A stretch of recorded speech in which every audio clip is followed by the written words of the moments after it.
Honda announced the limited edition CB1100 RS54 last year, and to be honest, I thought it was one of the best looking retro motorcycles released in all of 2019.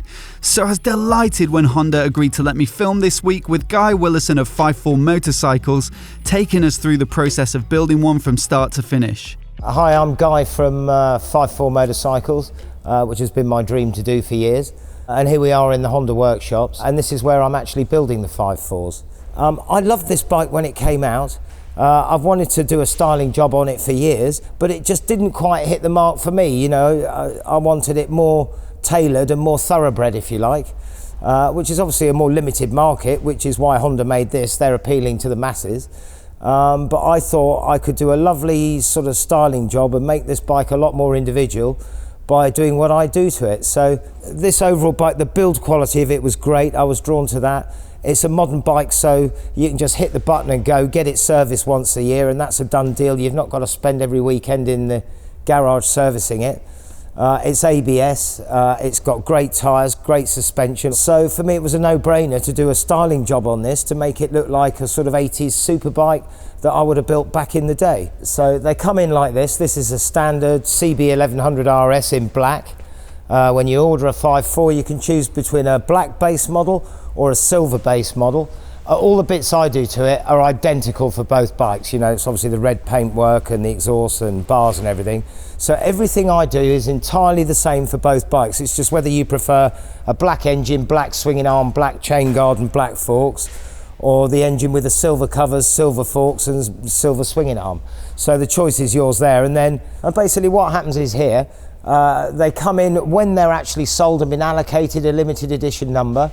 They come here and they're racked up ready for me to work on. And so this is the sort of next batch awaiting. I then put masking tape on the headlamp, and I'm just about to mark 5 of these. I build them in 5s. And then it'll go from here over to the other side when the ones that are already in here have been cleared out. So here we have a bike that's in progress. It's had quite a lot done. This really is just awaiting the nose cone, tank, tailpiece and leather seat from the workshop. They come with the standard pipes on from Honda because it has to be road legal. The race fits actually come with it, and they're for track use only, and you've got to remove the centre stand to fit them.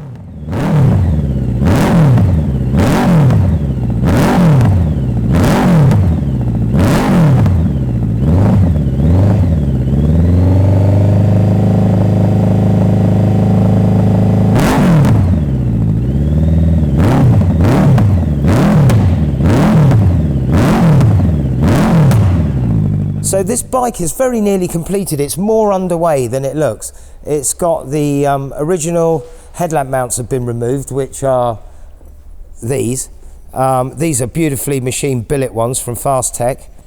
And the only difference between those and these is, well, one, they're billet, and two, the mounting hole for the headlamp is an inch further forward, and that allowed me to get the right angle on the nose cone. Without doing that, it was very steep to get it to where I wanted it, and I just thought, if I move the headlamp forward an inch, it'll give a much nicer rake on the cowl.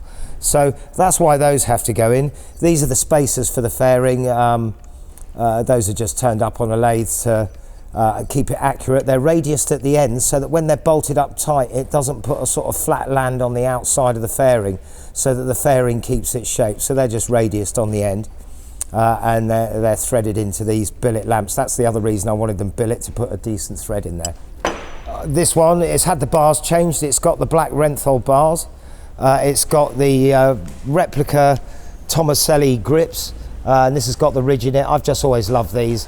I sort of put them on most of my bikes, and so that was a necessary evil, really. And these bars, I chose these. They're 1.25 inches wider than the standard ones, but I've lost the handlebar weight, so in traffic it's no wider than the standard bars, but your hands are 1.5 inches wider each side, and that just suits my sort of riding style and my preference. And all I've done with this bike is build what I like and put it out there, and hopefully there's enough like-minded souls that you know, the project is successful. The back end here, there's a bit more work here than it actually looks. The mudguard's been chopped off. I used the original one and chopped it. It's got a bit of trim on there just to keep it nice and tidy. But the beauty of using the original one is it has all the Honda wiring clips in it. So it's still really beautifully sort of neat and tidy as Honda would have done it. These are just laser cut plates for the light mount and the tail tidy, and that's just how it has to be for the tailpiece. So all those are uniform, they're laser cut, and then it's got these rubber buffers here, and the tailpiece base sits on that, and you don't want metal against metal, so it doesn't really do a lot. It's just to stop it vibrating and have a nice feel when you actually click it on, because this whole tailpiece and seat comes off with the key. And the only other thing is there's a nylon slipper here, because our tailpiece fits with 2 bobbins that locate in the frame there, which I feel is better than the standard way of doing it, because there's no fore and aft movement at all, and it takes strain off the lock. That lock, all it has to do is click it down. It's not stopping it moving, these stop it moving. And the nylon plate is just to stop those bobbins from scratching the frame. And again, a rubber snubber, just so that that metal base of the tailpiece isn't metal against metal down there. Another thing I've had to do to this back end here is I've moved the indicators. They normally mounted on a lug down here, which is chopped off. The standard bike has a big grab rail and obviously a much wider seat than the tailpiece.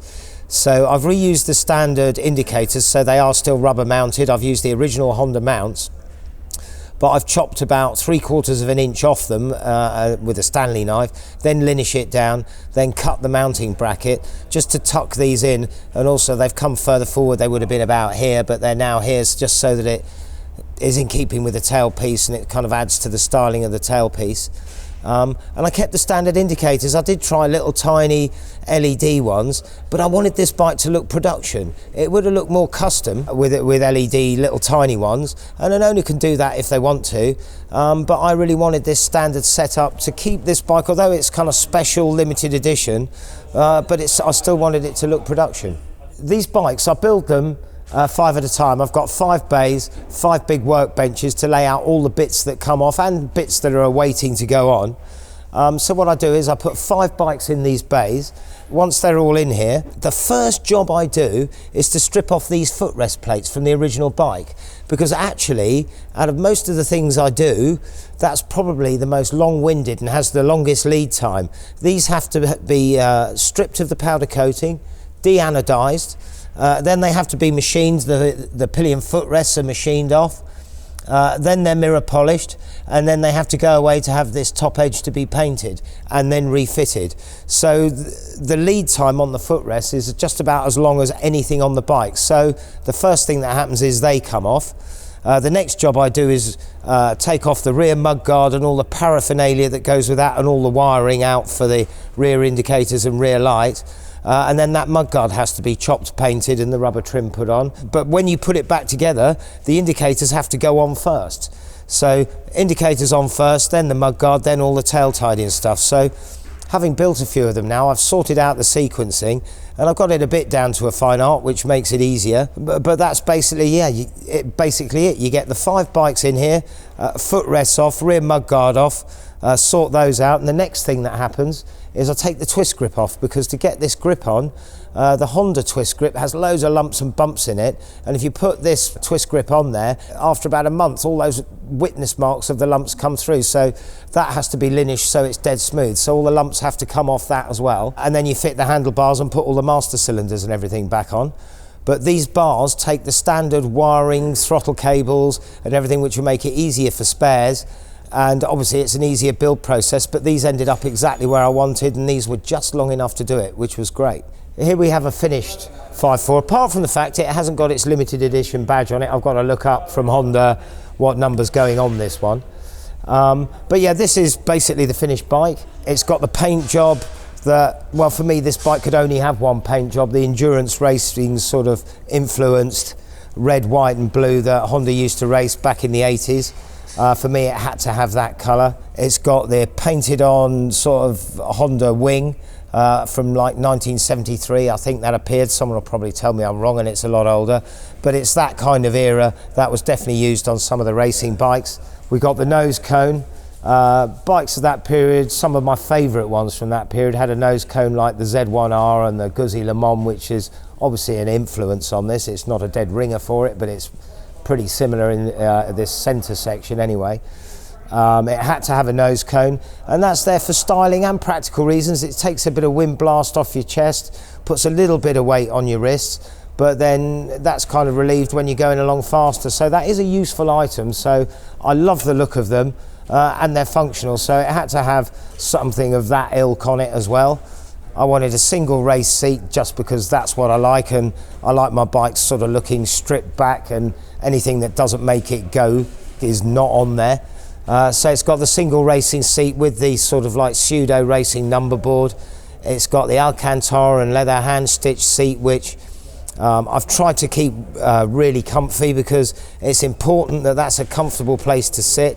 I've had so many bikes, or ridden so many bikes, where they look great. Naturally, the seat kills you within 50 miles, whereas this isn't. This is upholstered to be comfy all day. The handlebar position's sort of right for what I like, and hopefully that fits other people generically. You know, it's not too wide, it's not too high, it's not too low. It's a sort of middle setting, sort of flat tracker bar, but it's the ultra low one from Renthal. And I feel that for my riding position that just fits perfectly. The nose cone and tailpiece are both made from aluminium, which I love because it's quality. I love the fact that they're made by a craftsman and they're hand rolled. You might get a slight discrepancy between each one, but that's part of the nature of the beast. These are very accurate though, they're all properly jigged, and they're made up the road by a friend of mine. He's an absolute craftsman, and he obviously the quality's there. And I just think these are a beautiful thing, and that's why some people have ordered them are going to have to wait, and I'm sure they get a bit upset sometimes, but everything on this is handcrafted, you know. So Chris makes the nose cones and tailpieces. My friend Jez down in Oxfordshire, he covers the seats. They're hand stitched and hand covered. My friend Arnie from Pro Custom, he does the paintwork, which I think is fantastic. And then I hand build every bike myself. I've not got a team of guys doing this. What you see on this video is where it is, and it's what I do. I put 5 bikes in a line, and then I'll start working on them. So the first thing, as I said, I do is I take the footrests off, and I'll take them off all 5, put them in a bag, number all the bits for the you know, the gear lever and the master cylinder and the brake pedal and the spring and all that kind of thing. So they individually get numbered. I give them a number in these bays, 1, 2, 3, 4, 5. And then the next 5 I'm doing, I do 6, 7, 8, 9, 10 in case there's any overlap, so that you can't cross-contaminate a bike from another one. So everything gets bagged up, numbered, and put on the bench by the bike. So everything off this bike will go on that top bench. The next one, that will go on that top bench. So that everything that comes off this bike goes back on it. I'll do all 5 bikes at the same time, so all the sets of footrests will come off. Then all the tail tidies will go on. All the indicators will come off and go on at the same time on all 5 bikes. I find it quicker to get A to Z by doing one task at a time, because you've got the tools to do that in your hand, and you go from that bike to this one. Whereas if you do everything individually, you're always running backwards and forwards to your toolbox. So I find that works really well for me. That saves time, and also you get in a groove doing it. The first time fitting one of these switch gears on, trying to get the peg lined up and all the rest of it, and the throttle cables, it probably took me an hour. Now I'm probably down to 10 minutes, just through familiarity and doing that same job 5 times in a row each time. Obviously it doesn't always work that way. As you can see here, I've got 3 finished and 2 that aren't, and that's purely because all the bodywork's handmade. I've been awaiting that, and it's all off being painted. So in a week and a half, the paintwork for the other 2 will be back. Probably a day and a half on each bike. And those 2 will be finished as well. This is a limited edition run of 54 bikes. To be honest, I don't get emails from Honda every day about, oh, we've sold another one, or we've sold this many. All I know is that these ones lined up here are already sold. They don't come here until they've been sold and allocated a number. So I've got enough work to keep me going for, you know, the next few weeks at least, or the next month at least. I know they're not sold out, they are still available, and the fact that it's not been massively publicised, and that they're sort of going out the door sort of regularly, and it's quite a nice flow at the moment, which I can sort of keep up with. But you know, it takes a while to get this production line sorted. The first 4 I did, it took a little bit of fettling to get the tail pieces right, and I rejigged the tooling for the second batch, and now it's at a level where they're more or less going on like they were factory parts, which is great, which speeds up the process. So the bikes now are coming through quicker. and it's just been a case of sorting out the production line. You don't know until I give the bodywork to Arnie, how long is it actually going to take to paint these on a regular basis? How long is it going to take Jez to cover the seats? If I give him 5, can he keep up with Arnie painting 5 sets of paintwork, or vice versa? And also then there's Chris making the bodywork. Can he keep up? And then the footrest, there's a long lead time on those, and you have to sort all that out, and that takes a little while. But I do believe we've got there now, and although it's been bloody hard work, I've never worked so hard in my life. It's a great place to be. I'm sort of doing my dream, building bikes that I love, that I've designed. Thank you so much to Guy for taking the time to talk us through this beautiful looking bike. I was impressed by the effort that he goes to in order to make something that looks both original and yet production quality. I hope you've enjoyed this video today. Let me know your thoughts in the comments below, and if you're new here and you want to see more videos like this, then hit subscribe and I'll catch you next time.